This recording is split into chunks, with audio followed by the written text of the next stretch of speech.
From a studio high above the clouds of the Okanagan Valley, this is the Cannabis Podcast. Exploring the world of Canadian cannabis culture, one toke at a time. Now, here's your host and bud tender, Gary Johnston. And welcome back once more to the Cannabis Podcast. If this is your very first visit, well, you're in for an experience kind of focused on cannabis for the next 30 or 40 minutes. And if that's a focus that makes sense to you, well, welcome along for the ride. We have some interesting topics today. I finally managed to achieve a high through cannabis cuisine consumption. You get to come along for the ride on that, and I hope you're ready to giggle a bit. We look at the fragmentation of the Canadian cannabis industry, a study that shows that the pre-legalization hysteria over cannabis and driving was way overemphasized. And you know the world's changed when Amazon is trying to hire cannabis consumers as drivers. And speaking of consumption, on Cultivar Corner, a long overdue review of some fine cannabis grown at home in Ontario by my friend Josh. All of that and more on episode 80 of the Cannabis Podcast. And as per usual, before we dive into the first story, a shout out to Frank. Frank was a customer in the store. This was actually probably a couple of weeks ago. I was a little reticent in talking about it and mentioned that he loves listening to the podcast. So thanks, Frank. Thanks not only for being a customer, but thanks for being a listener. It's always fun to have more people join the ride. So we go to mjbizdaily.com for the first story of this episode. The Canadian cannabis industry is increasingly fragmented despite mergers and acquisitions and record sales. Citing data from analytics firm Hi-Fire, this report notes that the top 5 licensed producers represented less than 40% of the Canadian market in August, down substantially from a year ago, when the producers accounted for more than half of all retail sales. Similarly, the top 9 cannabis producers accounted for almost 80% of the market last year, but that has fallen to a combined 62%. The fragmentation comes despite months after months of record sales across Canada and significant spending on mergers and acquisitions this year, including the blockbuster combination of Tilray and Aphria. Other major M&A deals include Canopy Growth's $435 million Canadian dollar acquisition of Supreme Cannabis and Hexo's deal to buy Redecan for almost Canadian $1 billion. Despite recent acquisitions, the market remains fragmented and highly competitive. Consequently, the analysts lowered their recreational revenue projection for Tilray, noticing a concerning trend for Aurora cannabis sales and flagged potential downside for Cannabis sales. BMO estimates adult-use cannabis sales in August were Canadian about $349 million. However, the rate of monthly sales growth seems to be decelerating. That means eased pandemic lockdowns probably did not lead to the meaningful sales bump this summer that some executives had predicted. The report found that the pre-roll category continued to eat into flower's share of the market. Pre-roll retail sell-through really began to accelerate in March of 2021, and the category continues to steadily outperform. In contrast, flower sales have been flattish in recent months, and I can personally attest to that pre-rolls are definitely becoming very popular. A lot of people just don't want to take the time or effort to mold their cannabis into joints on their own, so they're prepared to pay what are considerably higher prices for pre-rolls, but they are definitely a big corner of the market. And so there you go. The cannabis market in Canada is definitely fragmented at the moment. Another story I wanted to talk about this episode is this.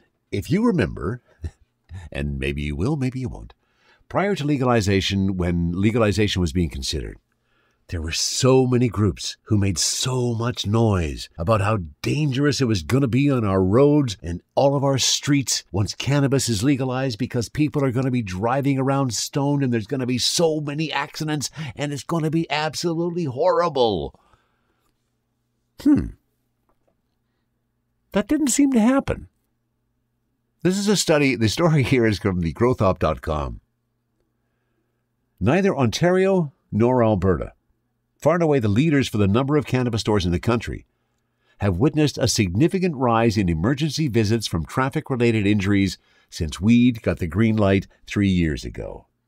Implementation of the Cannabis Act was not associated with evidence of significant post-legalization changes in traffic injury emergency department visits in Ontario or Alberta, among all drivers or youth drivers in particular.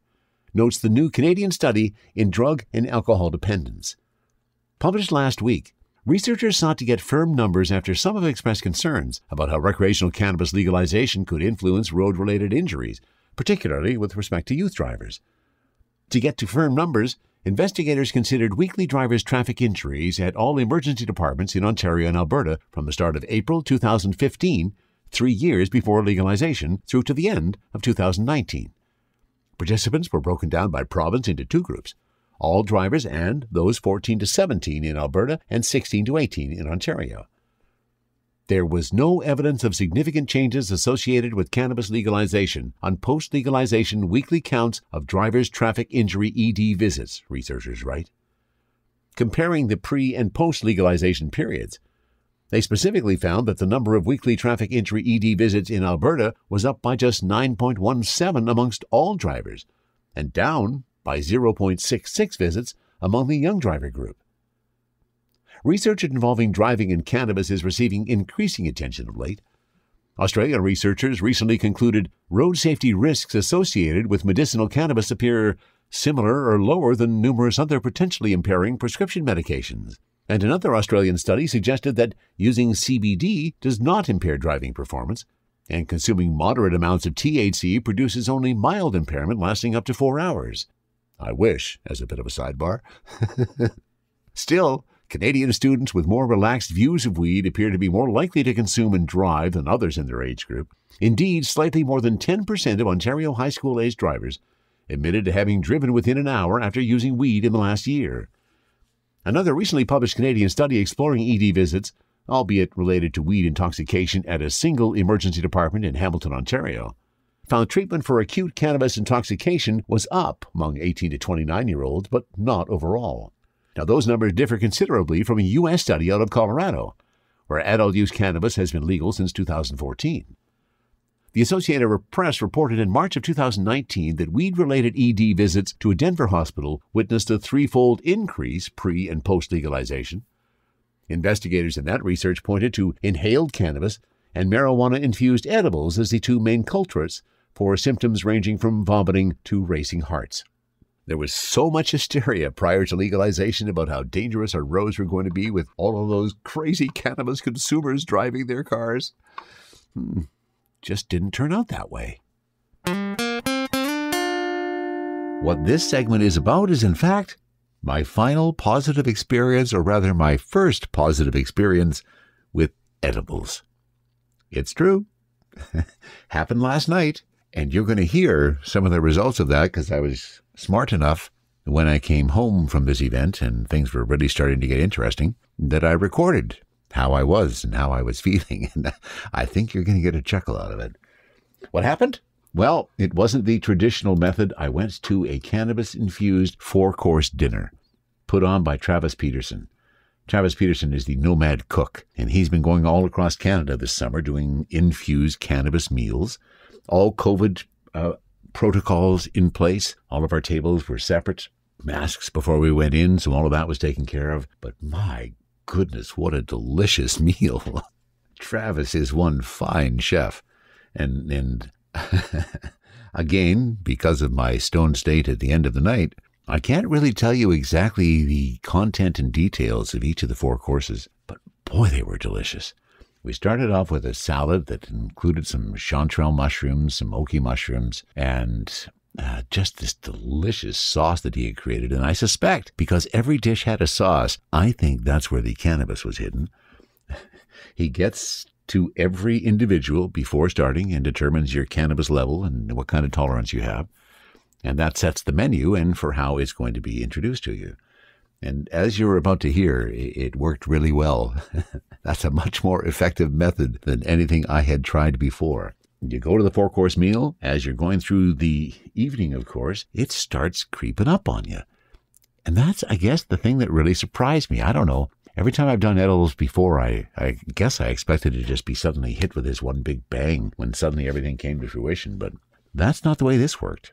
I was actually at the table at one point with the 3 people that I was sharing the table with, my wife and 2 other acquaintances.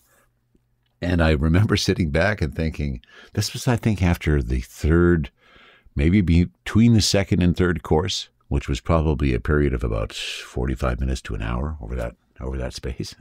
And that's when I'm sitting at the table and I went, oh, I think I'm getting high. I think I'm feeling a buzz. And it carried on well from there. So I wanted to provide a bit of an introduction to what you're about to hear, because very clearly I was stoned when this recorded. So I hope you enjoy it. I hope it gives you a chuckle, and perhaps it gives you the intrigue to perhaps try a cannabis-infused dinner yourself. I have a confession to make. If you have listened to any of the episodes, further episodes, or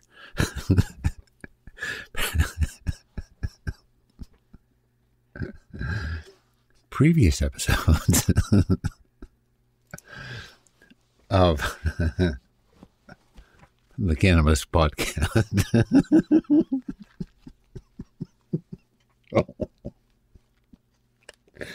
I'm getting giggly.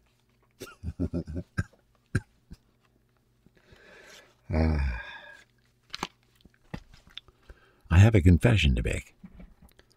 I think I might have finally gotten off on edibles. And if my wife is correct, what I'm recording right now, my speech is slurred. I can't actually hear that in my head. In my head, my diction is as elucidatory as it should be, or I would hope it to be, but it may be that I am speaking with perhaps some slurredness. Is that what you would call it?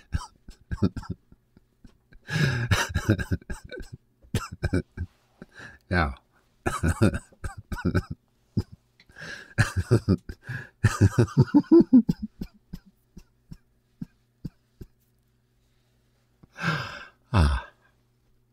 if you've listened to any earlier episodes, you know that I have always had a significant problem in achieving a high through edibles. I had taken dosages up to 80 milligrams and felt virtually nothing.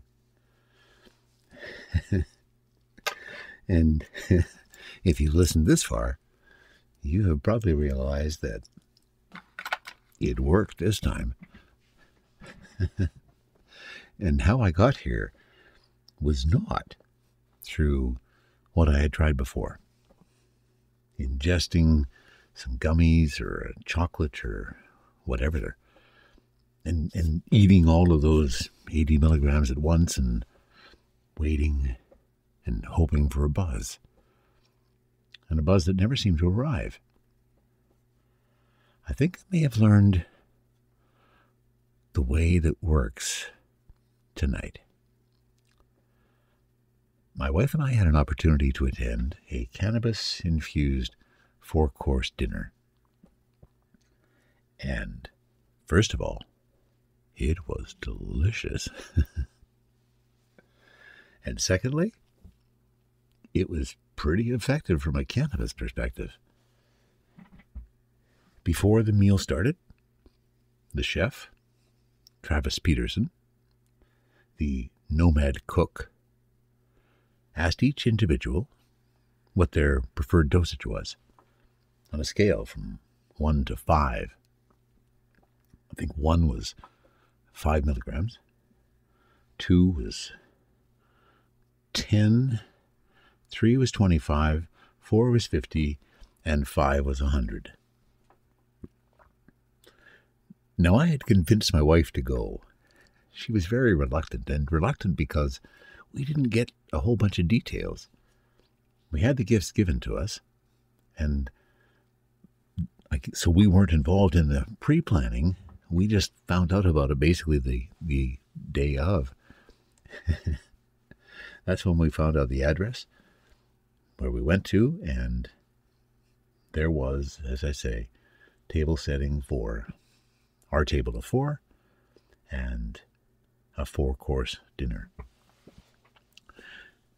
I chose, well, here's where I had a problem, because as I was saying, Now, there's one of those cannabis moments where I got redirected, and now I'm going to redirect myself back there. That's because my wife went with 0 dosage, so she didn't want to have any effects. But she hates driving at night, and so we knew it was going to be into the dark when we were going to be heading home. So I wanted to choose a dosage that was going to give me a good high finally, and still allow me to drive home. So instead of number 5, which if I had a ride available to go home with, I probably would have selected, I'm kind of glad I instead chose 4. Because, and maybe, here's a stoned individual with a hypothesis for how he may have gotten here. And my suspicion is because he was going for a 50 milligram dosage overall from first appetizer through the second and the entree and dessert, 250 milligrams. And I think, plus of course there was a champagne opener, cannabis-infused champagne opener. And that actually may have hit me pretty hard. Started to give me a buzz pretty quickly. And because each course was dosed appropriately to your max, it was such a gentle but noticed onset.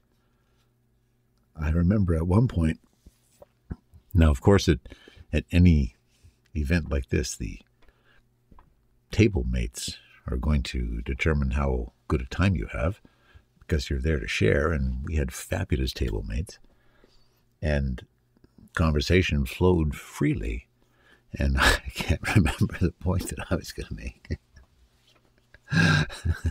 Which, again, is a pretty good indication that I'm pretty freaking high from this. And we have no idea how long this is going to last because, as we've discussed before on the Cannabis podcast, when I smoke a joint, if it lasts half an hour, I think I've gotten a really good deal out of that. But I have a sneaking suspicion this sucker's going to be growing and mowing for a long time now, especially the way I feel right now. So we shall see. But I had to put something down to, 1, is my wife right and my speech is slurred? 2, document the fact that if applied appropriately in succession at appropriate dosages to sneak up on oneself, but yet demonstrate a high, it may be a very successful way to use edibles. So I have to say now that I can get high from edibles, but it has to be I guess that's why low and slow seems appropriate. Although perhaps some people wouldn't think 50 milligrams is low. Most of the table mates were at number 1. So that gives you an indication of how long I have been using cannabis, I guess is what that gives you an indication of. Perhaps the rambling that's going on now may also be an indication of how high I am.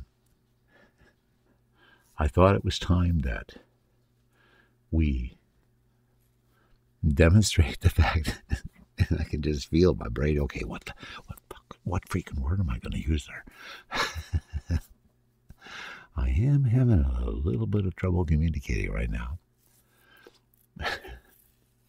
Which, it feels good. I'm not feeling like I can't do stuff, as was demonstrated by the fact that I drove home from this event. And I'll let you in on a little secret. I couldn't resist playing a little joke on my wife when we arrived at home. The venue where we were having this infused dinner was probably 20K away from where we live. So we were coming back. It was, later at night, dark. And this is one area where, being an old dude like myself, driving at night in lights is not as easy as it once was. All right, since I forgot to reconnect in real time, I've kind of cut back in to get back to... See, now I forgot about the story that I'm trying to get back to. I might be really high. I'm coming to that conclusion. Because clarity of thought is not something that's rising to the surface right now. Okay, I remembered. Go quick before you forget. Okay, what I remembered was I wanted to tell you what I did when I came home with my wife. Okay, go quickly, Gary, before you lose it. Okay, so I'm driving home, and I can tell that my wife's a little freaked out because she doesn't like driving at night, but she does know that I'm a little high. I guess as she's told me later, my speech was slurry, so that was her first indication. So, but I can handle driving in that situation, and I did. No issues coming home. And as I'm coming down the back lane, I guess this is when I really knew that I was stoned. Because the only thing that's going through my mind is, oh, I'm going to play a trick on her. And we pull up to where I parked the car. I slam it into park, and I turn to her and say, oh my God, thank God we made it home.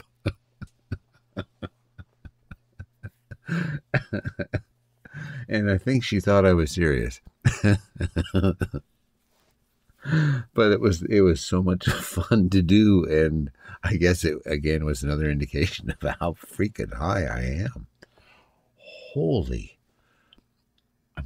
I'm honestly glad I didn't do 100 milligrams, because I think I would probably be on the couch hallucinating or something like that. But there. So I got the story out about what happened when we got home. Now I'm just going to enjoy the high. And enjoy the high, I did.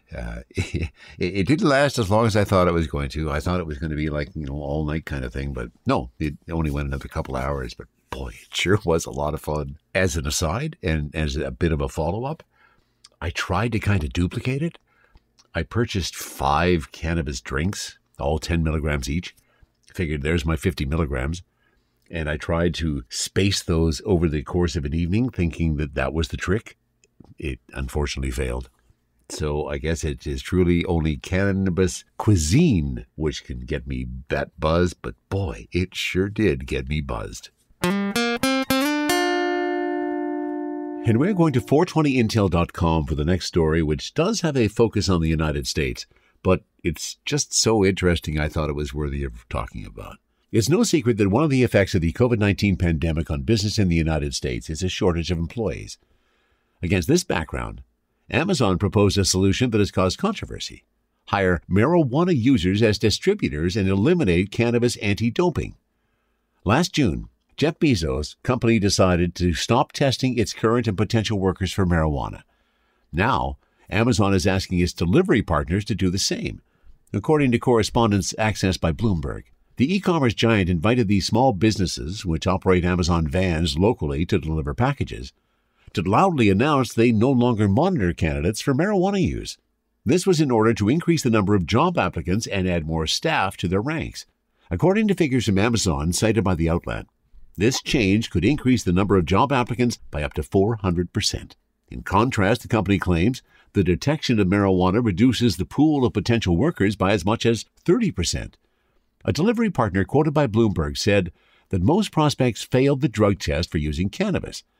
Now that it only tests for other substances, such as opiates and amphetamines, there are more approved drivers. Many delivery partners prefer to remain strict in their hiring policies and continue to do cannabis anti-doping. This is because, on the one hand, marijuana is not yet legal at the federal level in the United States. That is, it is still illegal in several states.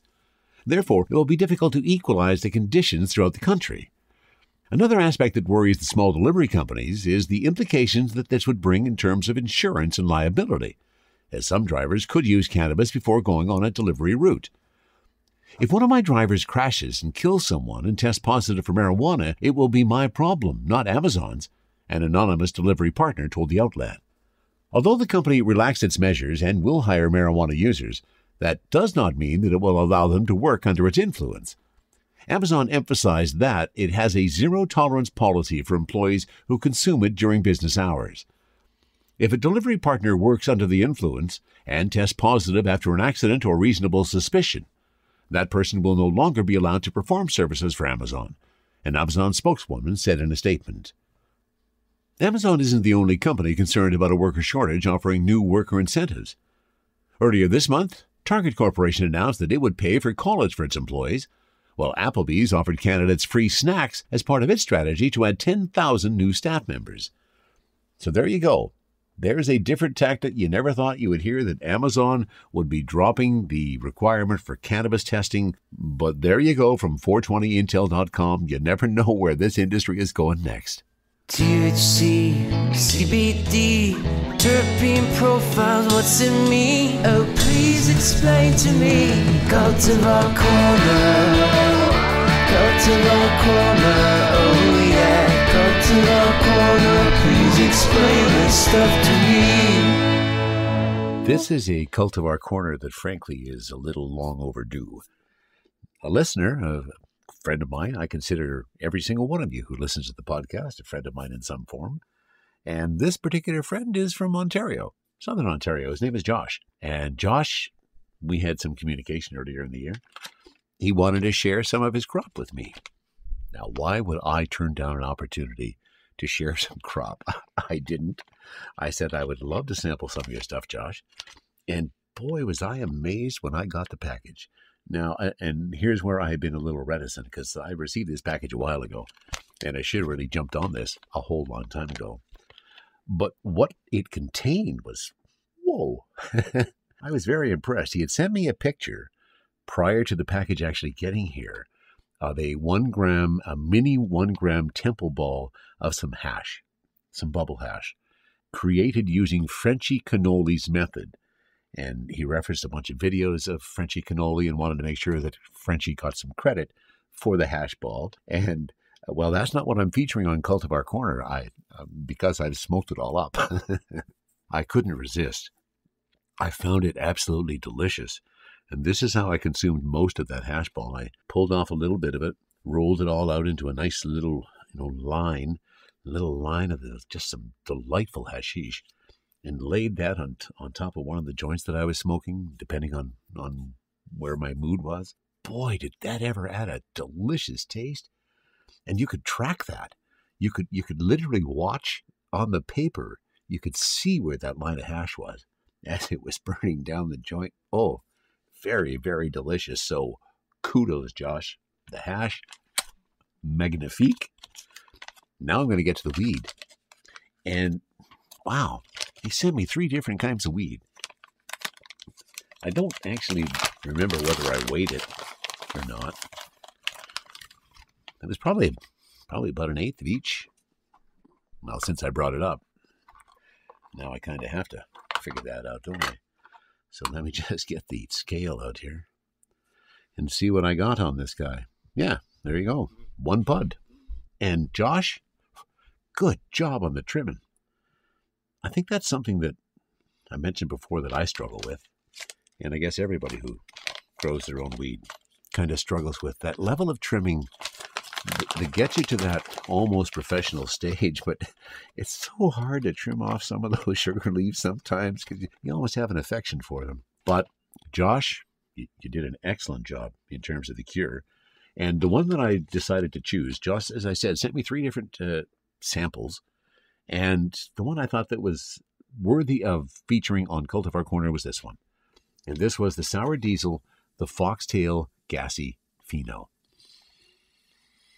And there is definitely some gassy notes to that. Now, much like so the weed was shipped in a smelly proof bag.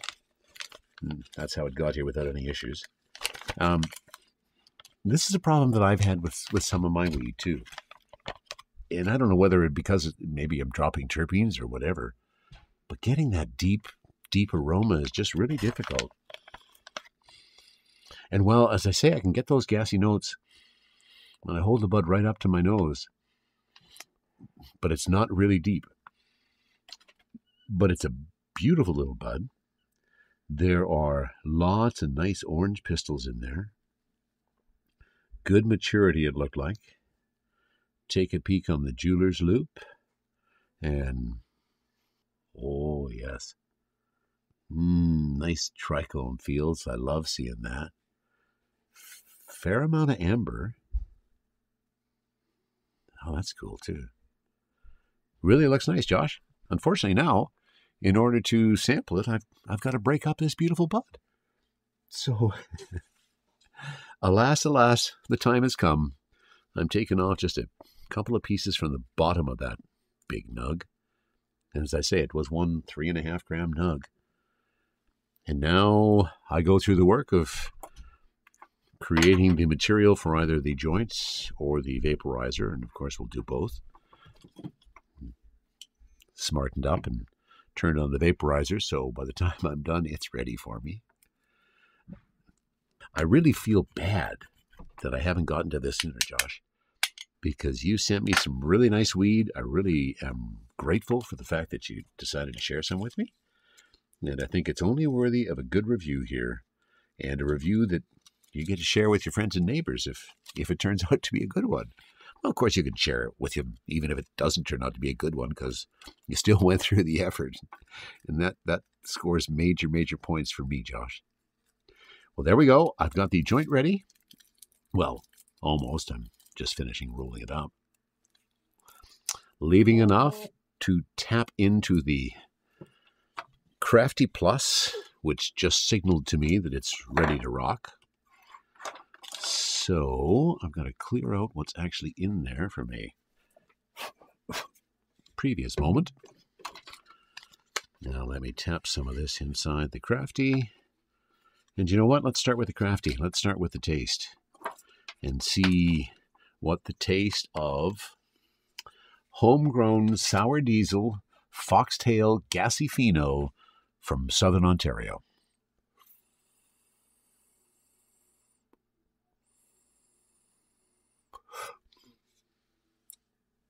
Okay, there's definitely more gassy notes when you throw it through the vaporizer. Nice.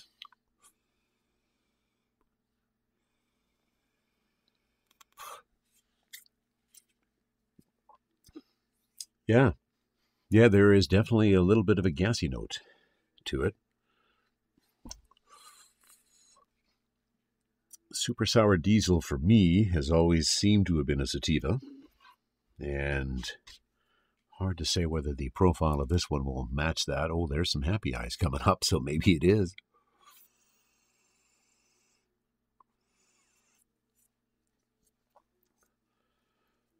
Oh, very smooth taste, Josh.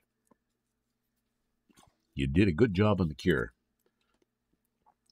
Burns well. Well, at least it does in the vaporizer. Let's find out if it burns well in a joint.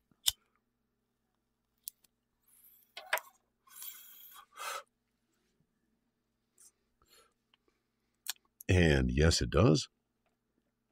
Not as many of those gassy notes. Again, perhaps it's my palate why I experience it that way. But smooth. And for me, that's always an issue with homegrown weed. Going back to the first few years that I did it myself and left way too many sugar leaves in there. And that ended up with a really harsh smoke, especially after it had sat for a while. So this has been in the smelly proof bag for probably now, well, let's see, what was the date that Josh sent me that? That was back in August. So it has been a little while, back in the early part of August. And it is still real nice and fresh. Tastes nice, smokes in the joint, and let's take a look at the ash. Lots of gray. I'm not seeing a lot of black. It's a smooth burn. I haven't had to refire it up. It's holding its burn well.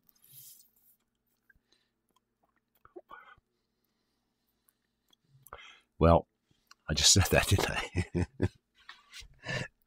It could be that I was talking too long in between taking a toke. That could have been the issue there. So let's light it up.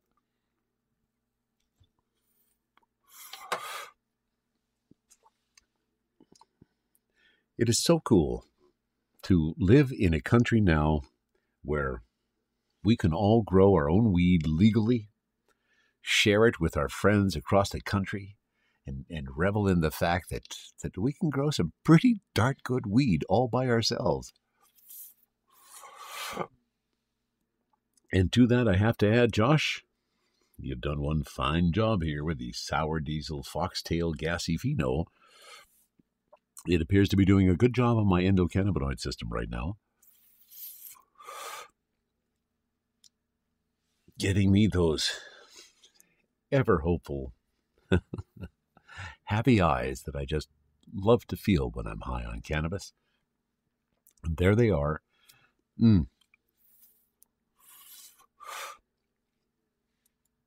Oh, and there's a bit of a rush. Very, very nice. Well, it's taken me a long time to get here, Josh. But I finally did. And I guess the other regret I have is that I didn't do a feature on that lovely little ball of hash that you sent. And again, kudos to Frenchy Cannoli for the method that Josh used to create that. And boy, that was tasty. and the super sour diesel foxtail gassy pheno, pretty tasty as well. And it's given me a pretty good high. Thanks, Josh. As usual, if there is anything you would like to comment on about the Cannabis Podcast, info@cannabispodcast.com is the email address. You will always find the links that are talked about in the episode at cannabispodcast.com, where you can also sign up for the newsletter, which really just is an announcement every Sunday just before the podcast releases, so you never miss an episode. That's it. I was thinking that there was more, but no, I think that's it. Episode 70, no. Let me think. Let me start counting again. 1, 2, 3. That's it for episode 80. Why am I having so much trouble figuring out what the episode is on this episode? On the episode of this episode? Perhaps it's been the cannabis consumption that has continued while I have been preparing the rest of the podcast. Maybe that reviewer was right. Maybe I am too stoned for me. That wraps it up for episode 80 of the Cannabis Podcast. From the cannabis-infused studio, high above the Okanagan Valley, this was the Cannabis Podcast.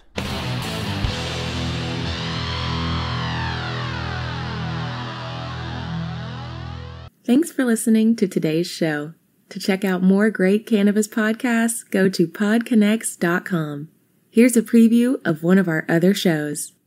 99.9% of our DNA is identical.